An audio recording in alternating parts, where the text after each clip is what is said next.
So that song comes out, and then the next year, Wild Style comes out, which is the first hip hop motion picture. Right. And you're featured in it. Oh, here we go. Fly motherfucker busy beat. You know, shout out to Fly shit in Wild Style. Shout out to Fat Five Freddy.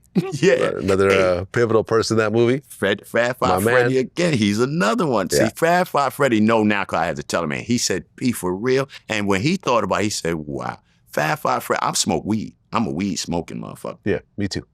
I got it from Fat Five Freddy. I was smoking trash until I met Fat Five. I shit you not, man. I'm thinking I'm smoking the good shit with come with the Jamaicans selling loose joints, you know, making my little money. So we get the weed with the sticks and seeds and shit.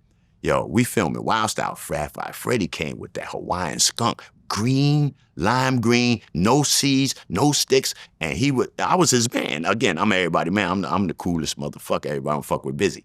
He'll give me a joint of that shit. Yo, when Fred gave me that shit and I went to smoke, I was like, oh, shit. Something, you know when you get something like, what?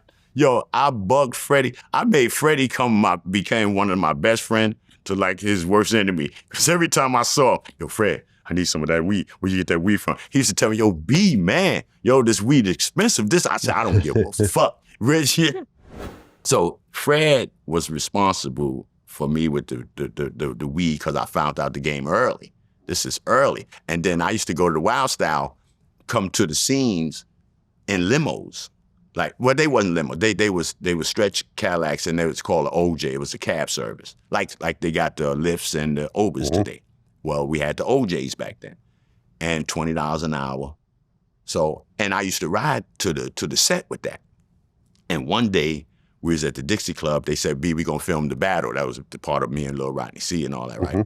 So I said, okay, cool. Now, again, I lived it. I could have walked it from where I lived it at, where they shot the film. I could have walked, but I was hustling, and I had a OJ on hold. So it was this limousine Cadillac.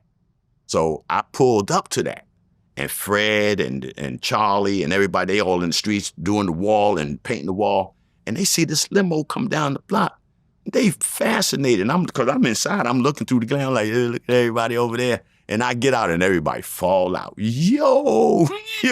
And the limousine actually made some money that day. And he gave me back my $20, which ain't shit. Because he made $300. Because they wanted to keep him to do that scene. They say, yo, let's do the scene where Busy win the thing and he riding limo. I remember the scene. Yeah, you had the girls with the champagne. Yes. Yeah, I remember that scene. I came in that car. Oh, that was you in real life. Yeah. Okay. Great movie, by the way.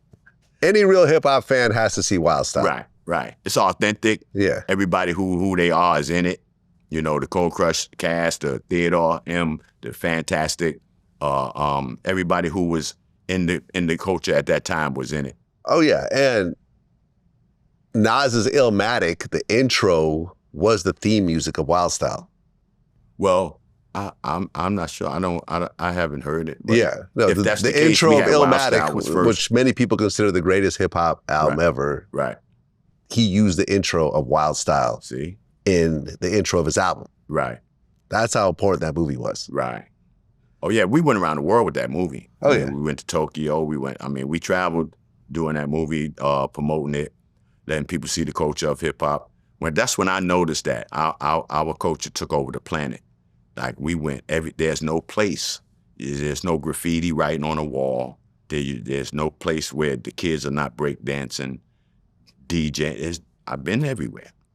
Oh, it's true, man. It's true. I've seen Korean breakdancers that puts everyone to shame. Yeah. Really? They're just better than everybody I've seen. And we in Tokyo for the first time have no idea they know nothing until they get on stage and you see it. Right. And you be like, get out of here. And then they got on our clothes, playing our style, looking like us, and doing that.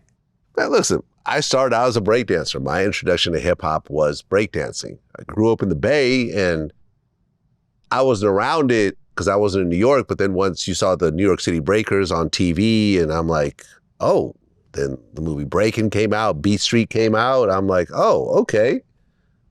I want to, end up being a direction for the rest of my life. Right. I'm still doing it today. Right. That's how important it is. Right.